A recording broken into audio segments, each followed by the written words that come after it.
Assalamualaikum warahmatullahi wabarakatuh. Mari kita mulai.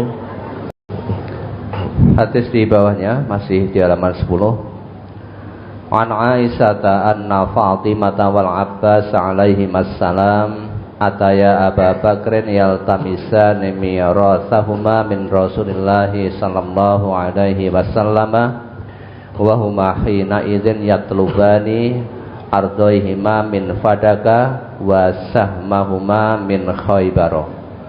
Faqala lahuma Abu Bakrin sami'tu Rasulullah sallallahu alaihi wasallam yaqul la nurasu ma tarakna sadaqah innama ya'kulu alu Muhammadin min hadzal mali. Qala Abu Bakrin wallahi la adamu amran ra'aitu Rasulullah sallallahu alaihi wasallam yasna'uhu fihi illa sana'tuhu. Qala fahajarathu Fatimatu falam yukallimhu hatta matat. Rawahul Bukhari. Dari Aisyah bahwasanya Fatimah dan Abbas alaihimassalam datang kepada Abu Bakar untuk meminta bagian warisan keduanya dari Rasulullah sallallahu alaihi wasallam. Ketika itu keduanya meminta tanah bagiannya di Fadak dan bagiannya di Khaybar. Maka Abu Bakar menjawab, aku pernah mendengar Rasulullah sallallahu alaihi wasallam bersabda, kami tidak diwarisi dan harta yang kami tinggalkan sebagai sedekah, dan keluarga Muhammad hanyalah makan dari harta ini.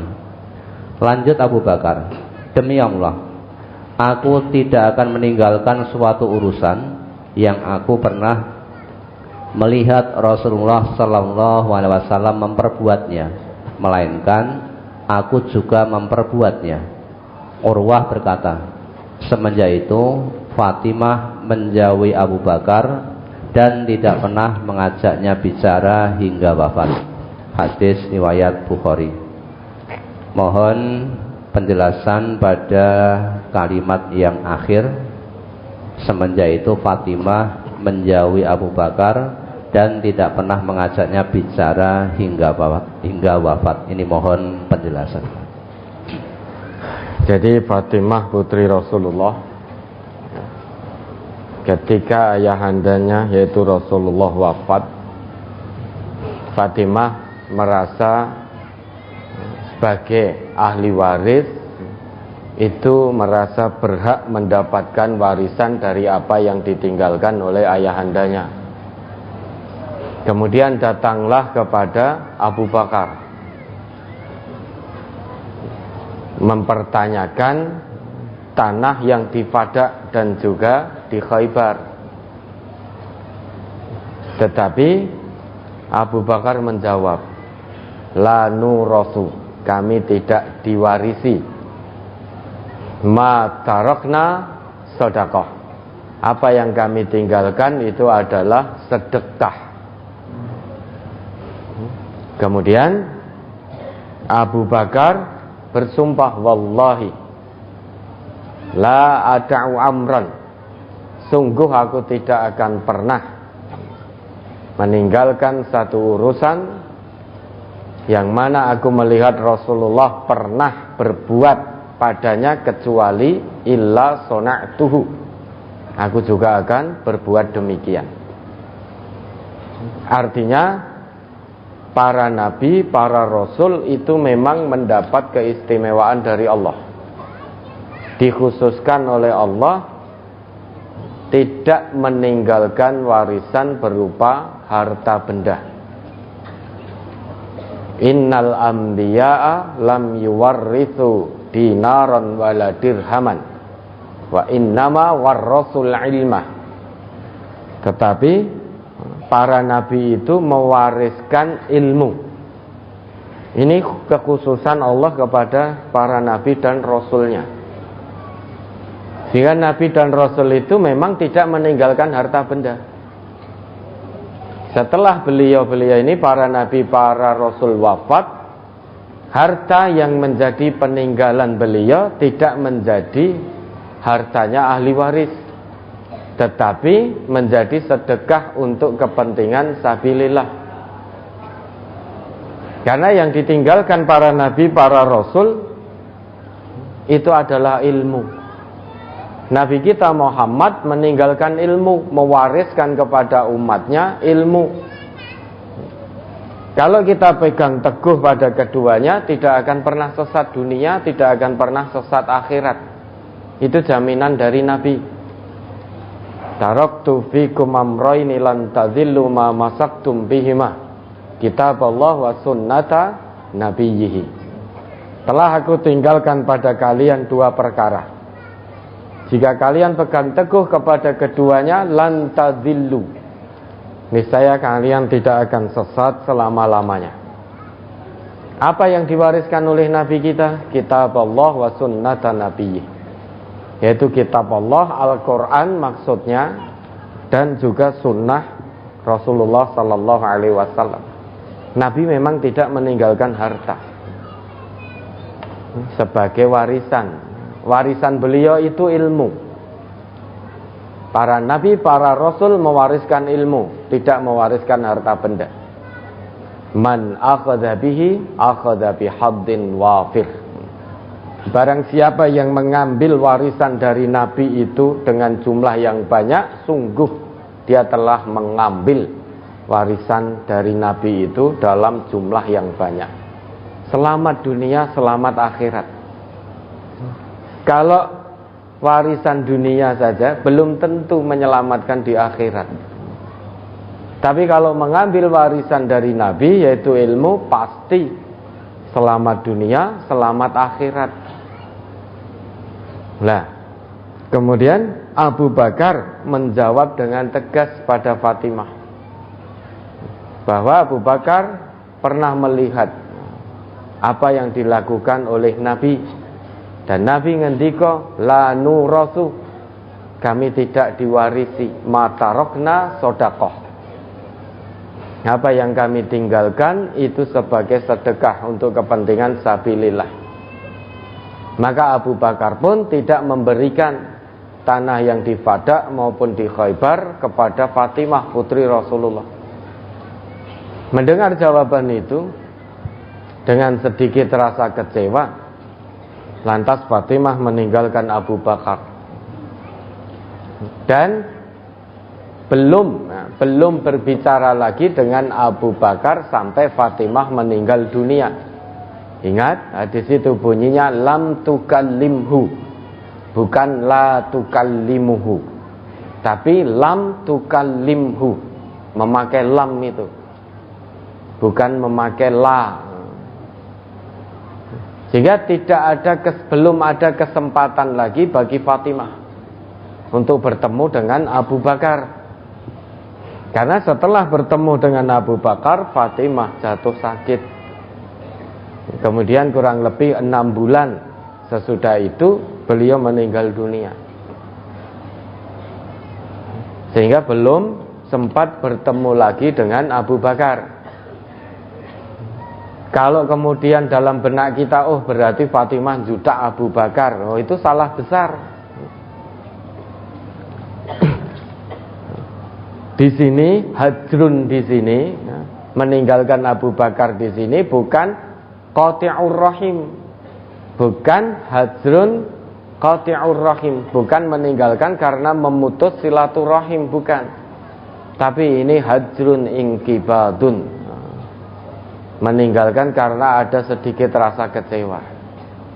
Kemudian sesudah itu beliau putri Rasulullah ini jatuh sakit, sehingga belum sempat bertemu lagi dengan Abu Bakar. Maka redaksi hadisnya lam tukallimhu, bukan la tukallimuhu.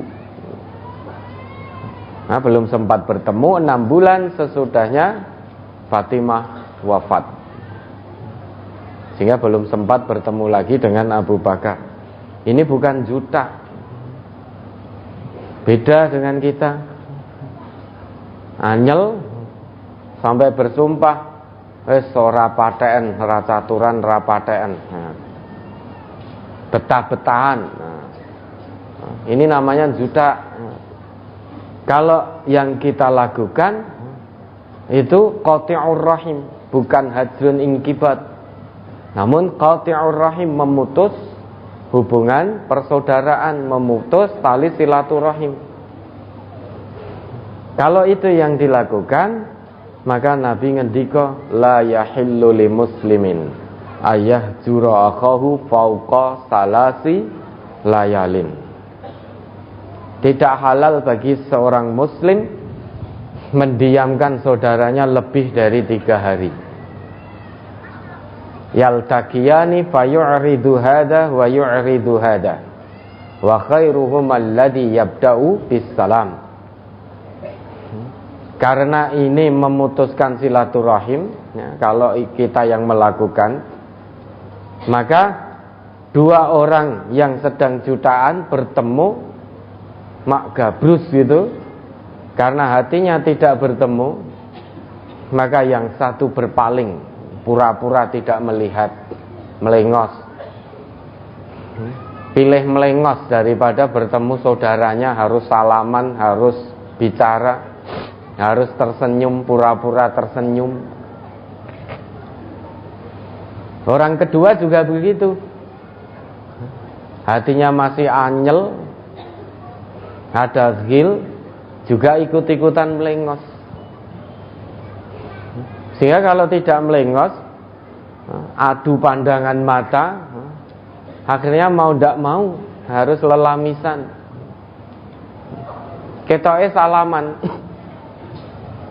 Padahal seorang muslim itu, 2 orang muslim kalau berjabat tangan, harusnya loh ya, menurut Nabi, tasofahu yadhabil ghillu, berjabat tanganlah kalian, niscaya ghil dalam hati itu akan hilang, akan luntur. Tapi seringkali kita tidak. Wis ketemu, salaman, jejer, jagongan, neng hatinya belum bisa bertemu. Duduknya tidak jenak, sama-sama ngaji di sini, punya masalah, ada ghil, sedang jutaan, lah kok duduk jejer? Karena hanya ada tempat itu. Maka ngaji itu sepertinya lama sekali, 3 jam seperti 3 tahun. Kok ora rampung-rampung. Akhirnya karena hati tidak bertemu, pura-pura tidur, menundukkan kepala, pura-pura tidur, daripada harus berbicara, daripada harus saling sapa aruh dengan jejere yang sedang jutaan. Maka kalau terjadi demikian, jadilah sebaik-baik manusia, mulai nyopo aruh dulu. Wa khairuhum alladzi yabda'u bis salam. Mulai. Atau kalau bapak ibu memang dijutak, kiatnya agar menjadi orang yang paling baik, panjenengan pirsa fulan atau fulanah jutak, datangi saja, tanyakan, pangapunten bapak, jenengan napa jutak kula?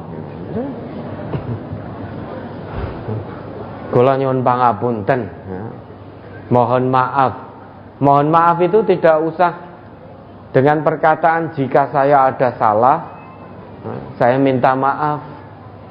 Kalau didahului jika, itu sebetulnya ya kurang tulus. Meski tidak salah, sesama muslim itu kewajibannya saling memaafkan. Sebelum minta maaf, kita sudah saling memaafkan. Maka kalau mau minta maaf saja. Tidak perlu jika saya ada salah. Menawi kula wonten lepatipun, oh kathah. Nanti tambah sakit hati kalau dijawab gitu. Maka minta maaf sajalah. Yang sini minta maaf, sana juga minta maaf, sudah ketemu. Kalau sudah saling memaafkan, kejadian apa yang dulu pernah terjadi Kalau sudah saling memaafkan, maka seolah-olah tidak pernah terjadi apa-apa. Itulah persaudaraan sesama muslim yang satu tubuh. Mudah diucapkan, mudah dilakukan jabat tangan, namun sulit untuk sampai ke hati. Hanya hamba Allah yang hatinya khusyuk yang bisa melakukan itu. Bahkan pemaaf itu sampai Allah sebutkan sebagai ciri salah satu hambanya yang bertakwa. Kalau urusan menjadi pemaaf itu bukan urusan yang sangat besar di sisi Allah, Allah tidak turunkan perintah itu. Ini bukti tidak semua orang yang ngaku Islam bisa menjadi pemaaf. Hanya orang yang ingin mencapai derajat ketakwaan di sisi Allah lah yang akan berusaha sekuat tenaga melawan hawa nafsunya, memaafkan kesalahan saudaranya, sehingga dia memiliki sifat pemaaf. Itu kalau kita yang melakukan, itu jutaan qati'ur rahim. Tapi ini Fatimah terhadap Abu Bakar, karena putri Rasulullah belum sempat bertemu lagi dengan Abu Bakar. Jatuh sakit 6 bulan setelah Nabi wafat, maka Fatimah pun juga wafat, meninggal dunia. Sehingga memang ada rasa kecewa sedikit, sehingga meninggalkan Abu Bakar. Namun bukan berarti meninggalkan dalam arti memutus hubungan, bukan. Belum sempat bertemu, Fatimah jatuh sakit sampai kemudian meninggal. Ya, ada lagi.